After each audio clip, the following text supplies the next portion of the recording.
Here we go with another box from HOKA. This one also paid for by me. It is the HOKA Speedgoat 5. Okay, we just released a video on the 6 and here is the 5, okay? So this obviously is the 5th iteration of the famous Speedgoat series from HOKA, okay? Super popular in the ultra training trail running scene, but I have seen some of these at the hospital where I work. So HOKA does get around, okay? So HOKA, you know, ever since the 1 especially, but you know, the 4, as I understand and as I, you know, agree in terms of the Speedgoat series, the 4 was like the, you know, top of the top, and then the 5 came along, and then didn't get such great reviews, okay? And then there were some updates to the 6, which got a little bit better. So the main issue that I hear is that the foam of this shoe tends to break down relatively easily, like pretty quickly, okay? But here it is, and it's just out of the box glory, okay? And let's just, you know, give it a good, quick once-over, okay? So the laces on this, you know, they're a little bit sporty, but they do have a little bit of stretch and a little bit of cushion to them, okay? Moving on to the tongue of the shoe, it's got a little bit of padding, okay? It does have kind of that speedy race day feel to it, but it's got a little cushion to it, okay? Getting my fingers into the toe box, yeah, here's that little material, this little stretchy stuff.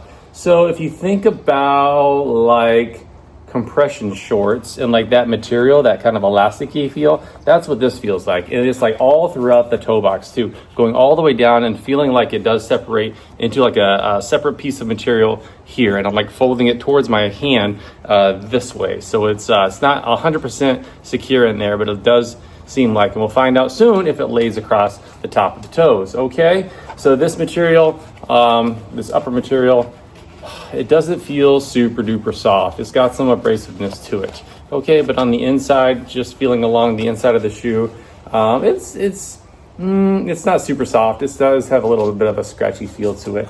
Taking a peek at the tongue of the shoe, it is gusseted on both sides with about 1.25 inches, 1.5 inches worth of gusset here, okay? You know, nice rigid heel counter.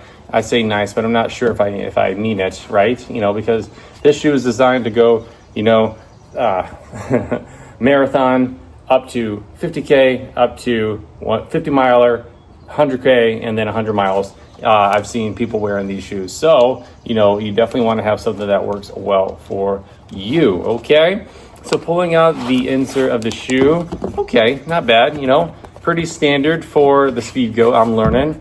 Okay, it's got a little extra oomph on the outside. It's got some fairly rigid structure to it. Hopefully this is good for drainage and good for ventilation. Taking a look at the perforations, it does have what appears to be some decent ventilation from what it looks like, okay? And there is the outsole, compressed molded EVA, and there again, I think a little bit softer than the 6, okay? Vibram Mega Grip outsole seems to be the theme as far as the Speedgoat. Okie dokie, so let's pop this on feet and see how it feels. Here we are in the hot Cheeto colorway. So, yep, here's the toe, and then there is the toe box right here. I can feel it, boom, right here. And I wonder about this material there. And, you know, that toe is definitely plunged right into the distal medial corner of both shoes, okay? Try not to turn this into a comparison video of the 6 or the 4, but it feels a little bit softer in step here versus the 6, okay? And I don't have a fresh enough memory of the 4 to compare. So let's go for a little jog in it. Okay. Oh, shout out to Fox River Socks. These are actually no-show socks that I don't hate. They actually do well. They're actually for hiking. Okay, moving along. So the Speedgoat 5. Okay. You know, there's nothing particularly exciting about the foam.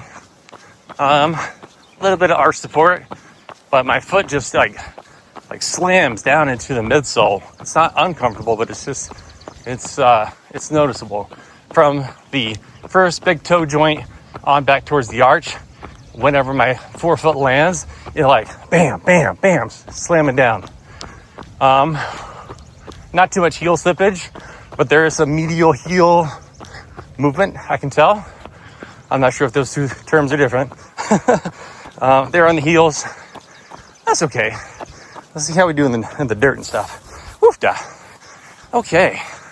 It's a trail shoe, so we're in the dirt. I think, yeah, this foam just needs time to breathe, time to break in. Oh gosh, it does not feel exciting. It feels, you know, kind of duty-ish, duty-bound, if you will. I guess the term I'm thinking means like it's there and it's probably going to do the job. And I don't know if you really like need too much excitement. It's just kind of stable Mabel. Okay, interesting. Where are we at? Whew. Here we go. Here we go. Here we go.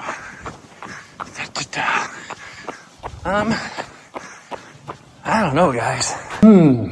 Interesting. So I'm like feeling the toes again, the big toes. And at first, like I felt like this little like protrusion, like directly underneath both my big toes. I'm not feeling that now. It was interesting. Like once I laced up, that sensation went away. Oh, that's weird. I'm gonna have to give this some time. I think, yeah, it just needs time to break in and kind of wake up and breathe a little bit. The compression molded EVA on the Speedgoat 5. Interesting, everybody. So there it is. Okay, it rained. I don't want to get my feet wet. I think this one fit me better than the 6. And I know, again, I'm not trying to turn this into a comparison video, but there again, it was like right up to the edge of the toe. And if I am gonna have any kind of big distances in the shoes, by the way, BT dub, like talking about chore fit and talking about races, we're just gonna go ahead and do a spoiler alert as a hide behind the shoe, that I'm considering getting back into trail races and trail ultras, and hence why we're doing what we're doing. Plus with the chores and everything, I think the trail shoes kind of make the most sense for that activity. Anywho, I digress. That's kind of what all this stuff is about. I think I need to consider a half size up in the Speedgoats, is what I think. Because it's like pushing the envelope, pushing the limit, and any of that mental stuff, especially from a first try on, man, oh man, look, I don't have a ton of experience with ultra running, but I do have quite a bit of experience with running, and I am familiar with ultras.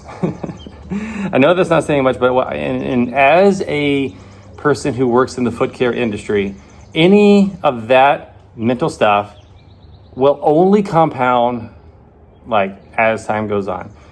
You know, if we have an issue right here that will explode and mushroom potentially down the road, pun intended. And that is not something, especially not something we want in the fit of our shoes. We need shoes that it clicks, boom, straight away, probably outside the box, like as soon as it comes out of the box, is my soapbox, and I will be getting off my soapbox right now. So perhaps I'm a men's size 11. This does not fit true to size. I think a half size up would make the most sense for this shoe. Okay, I'm excited. I want to see what these Speedgoats can do over the long term, and put it through my little test here, this chore fit test, which not abuses, maybe that's not the right word, but uses the shoes quite a bit just to see what they're made of. Okay, soapbox number 2 done. Hopefully everybody's doing well. You guys have a wonderful day. Family, coffee, and running shoes. Have a good night.